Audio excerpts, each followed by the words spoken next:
Okay, hello students. This is our next video for this topic. The hemisphere which is tilted towards the sun, जो hemisphere sun की side को tilt करेगा, gets the sun's rays directly and so it is warmer than the other hemisphere. Obviously, sun की side को थोड़ा सा उसका झुकाव होगा तो क्या होगा, सन की रेस जो है वो डायरेक्ट उसके ऊपर पड़ेगी और जो जिसकी वजह से बहुत ज़्यादा वार्म हो जाता है दूसरे हेमिस्फीयर के कंपैरिजन में. इट इज़ समर देयर, तभी तो हमारा समर सीज़न आता है. ये जो सीजन्स आते हैं ये इसी वजह से आते हैं. ठीक है, बहुत ज़्यादा वार्म हो जाएगा और सन रेस जो है वो डायरेक्ट पड़ती है तो ये क्या होगा, समर सीज़न होगा. It also has long hours of sunlight. इसके क्या होते हैं, सनलाइट के आवर्स जो हैं वो लॉन्ग होते हैं. Thus it has long days and short nights. Obviously हम लोगों को पहले से ही क्लियर है कि समर सीज़न में डेज जो हैं वो लॉन्गर होते हैं और नाइट्स जो हैं वो शॉर्टर होती है. तो मेन रीज़न यही होता है कि जो सन होता है उसके आवर्स जो होते हैं वो लॉन्ग होते हैं. ठीक है, सनलाइट जो है वो लॉन्ग आवर्स तक रहती है. At this time the other hemisphere which is tilted away from the sun. अब इसी टाइम पे जो दूसरा हेमिस्फीयर है वो दूर दूसरी साइड को, जैसे क्या होता है एक साइड से कोई चीज़ आगे को झुकी हुई तो दूसरी साइड से ऑब्वियसली वो दूर होगी. ठीक है, सन से तो स्लांटिंग रेज पड़ती हैं उसके ऊपर, स्ट्रेट नहीं पड़ेंगी. कैसी पड़ेंगी, स्लैंटिंग रेज. आपको पता है ना स्लैंटिंग रेज कौन सी होती है, आपकी वर्टिकल, ठीक है, हॉरिजॉन्टल और ये स्लैंटिंग. समझ में आ गई बात. तो उसके ऊपर कैसी रेज पड़ती हैं, slanting rays from the sun and has winter. Slanting rays पड़ेगी, डायरेक्ट नहीं पड़ेगी तो मौसम कैसा हो जाएगा, ठंडा हो जाएगा और सीज़न जो है वो विंटर सीज़न स्टार्ट हो जाएगा. It has short days and long nights. अब ऑब्वियसली इसमें क्या होता है, जो सनलाइट का आवर्स जो होते हैं वो शॉर्ट हो जाते हैं तो डेज जो हैं वो शॉर्ट हो जाएंगे और नाइट्स जो हैं वो लॉन्ग हो जाएंगी. ठीक है, और ये दोनों चीज़ें हम लोगों ने पहले ही क्लियर कर दी हैं. When the northern hemisphere is tilted towards the sun it has summer.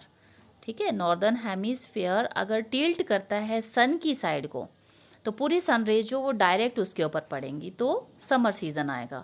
Eight that time the southern hemisphere tilted away from the sun. Obviously वहाँ पे क्या होगा, विंटर होगा क्योंकि सनरेज जो है वो स्लैंटिंग पड़ती हैं. अब क्या होगा, when the northern hemisphere is tilted away from the sun it has winter and southern hemisphere has summer. ठीक है, अपोजिट हो जाता है. एक जो है वो पास है तो सनरेज डायरेक्ट पड़ रही है तो वहाँ पे क्या होगा, समर सीज़न आ जाएगा और दूसरी साइड को जैसे दूसरी साइड को क्या होगा, विंटर सीज़न आ जाएगा क्योंकि सनरेज जो है वो स्लैंटिंग पड़ती हैं. अब आपने सुना होगा कि कई जगहों पे क्या होता है, कुछ लोग सुनाते हैं बात कि बाहर क्या है, कई जगहों पे मौसम जो है वो बहुत ज़्यादा ठंडा होता है.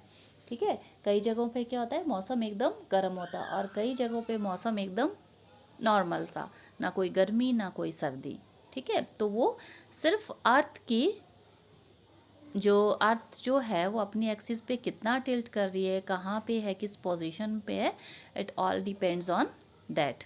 Okay, so now look at the region near the equator. अब कहाँ देखना है, इक्वेटर के पास वाली जगह. It is clear from the figure that the sun's rays fall directly on the equator. अब इसमें क्या है, फिगर में ये चीज़ क्लियर है कि जो सन की रेज होती हैं वो डायरेक्टली इक्वेटर पे पड़ती है थ्रू आउट द ईयर, पूरा साल भर.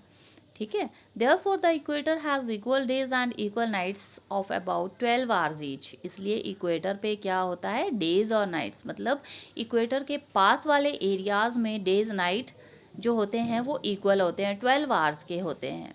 ठीक है, ना कोई समर ना कोई winter. There is no summer और winter but autumn and spring. ठीक है, so this is how season occurs. ये सारी चीज़ें जो है हमें बताती है कि कैसे सीजन्स जो हैं वो आते हैं. We observe that the seasons occur again and again in almost the same months of the year. अब हम लोगों ने क्या ऑब्जर्व किया हुआ है, ये जितने भी सीजन्स होते हैं वो बार बार ऑलमोस्ट सेम मंथ्स में आते हैं ईयर के. ऐसा तो नहीं है कि अभी रेनी सीज़न जो है वो हमारा जून में स्टार्ट हो रहा है तो वो इस साल जो वो अगस्त में स्टार्ट होगा. No, never. क्या होता है, जिस मंथ में रेनी सीज़न स्टार्ट होता है नेक्स्ट ईयर भी उसी मंथ में रेनी सीज़न आएगा. अब इसके पीछे क्या रीज़न है, reason behind it, this is because each year the earth comes back to the same position with respect to the sun in almost the same month. ठीक है, क्योंकि हर साल अर्थ जो है वो वापस अपनी पोजीशन में आती है. ठीक है, जैसे सन जिस हिसाब से सन की पोजीशन है उसके हिसाब से जो अर्थ है वो हमारी सेम मंथ्स में सेम पोजीशन पे आएगी. इसलिए हमारे सीजन्स जो होते हैं वो हर साल जो है वो सेम मंथ पे आते हैं, चेंजेस नहीं आती हैं उनमें. The seasons are caused because of, इसलिए हम लोग क्या बोलते हैं, जो सीजन्स होते हैं वो किसकी वजह से होते हैं. First is the revolution of the earth and the tilted axis of the earth. एक तो हमारी अर्थ का रेवोल्यूशन और दूसरा जो टिल्टेड है उसकी एक्सिस जो टिल्ट हो गई है अर्थ की, उसकी वजह से हमारे सीजन्स जो हैं वो आते हैं. ओके बेटा, अगर किसी को कोई डाउट है ही और she can ask me, otherwise it's the last topic of this lesson and I will send you the question answers. maybe long question answers are left behind. Okay, so do that in your fair notebook. Okay then, thank you.